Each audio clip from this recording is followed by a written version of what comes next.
When people try to describe themselves, they usually reach for animals, other people, or plants. But for me, I think I'm more like a deck of cards. At first glance, a deck of cards doesn't look like much.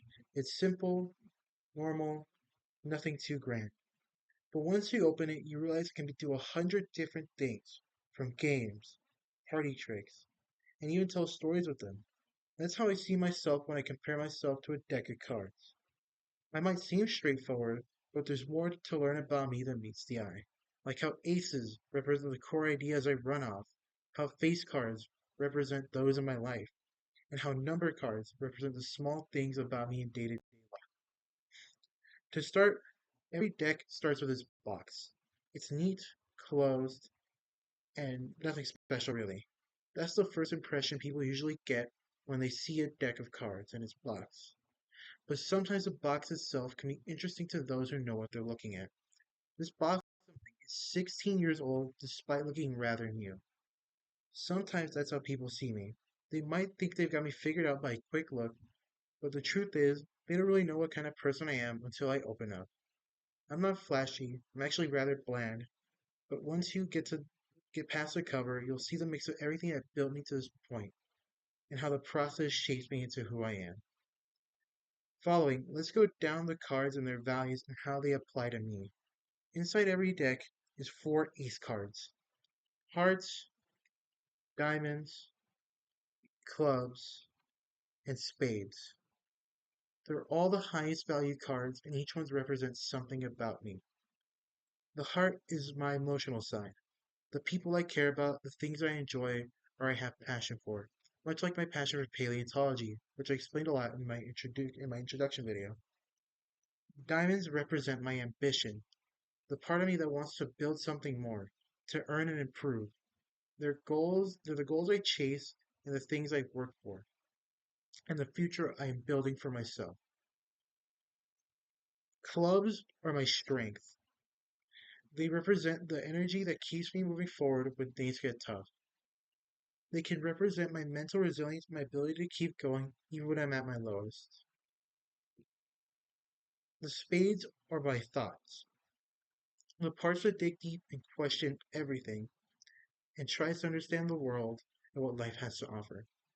They're the lessons I've learned and sometimes learned the hard way. Together they balance me out and make me who I am and set my ambitions in life. In addition to those cards, there are the face cards: the kings, the queens, the jacks, and the jokers. These cards stand out because they're bold, powerful, and symbolic in my life. The face cards represent the people who have influenced me the most and the and who influenced me the most. The kings are my mentors, those who have taught me how to stay grounded, disciplined, and responsible, much like my father who taught me patience, my mother who taught me how to stay consistent, and my uncles who taught me accountability.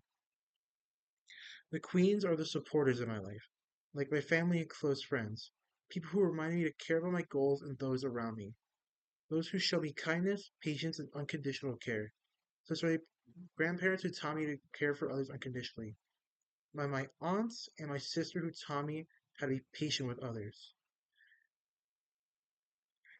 The jacks and jokers represent my friends, those who bring humor, adventure, and fun into my life. My brother who I go to the gym with, my cousins, and my small group of friends from high school who I've kept in touch with. Without them, my life would be much more bland, like how a deck of cards would be without its face cards. Then come the number cards. The numbered cards, from 2 to 10, they remind me of everyday things that shape who I am. Some days are small, like the 2 and 4 card. They keep me focused on the small task in my life. Very quiet, simple, and routine. The other days are like 10 or 7 cards. Those days are bursting with energy, challenging, and are important moments. But at the end of the day, every card matters. Every experience adds something to my life, like a deck of cards, the worst hands possible, teach me how to be smarter next time. Just like how you can't play a lot of card games without all the number cards. I wouldn't be who I am without the moments I lived through. Finally, every deck gets dealt. You don't control the cards you are given, but you can control how you play them. That's how I see myself.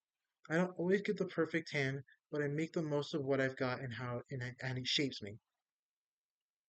It's not about luck, it's about strategy, patience, and knowing when to take a risk.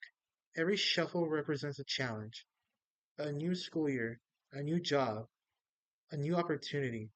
Sometimes life can show me in ways I didn't expect. Sometimes I end up in a place I didn't plan. But every shuffle gives me a chance to grow, adapt, and learn something new. So, yes, I compare myself to a deck of cards. I've got my aces, my numbers, my faces, and I get shuffled and dealt. Sometimes played wrong, but every hand teaches me something new. And just like a deck, I'm full of possibilities, but you just have to open the box to see.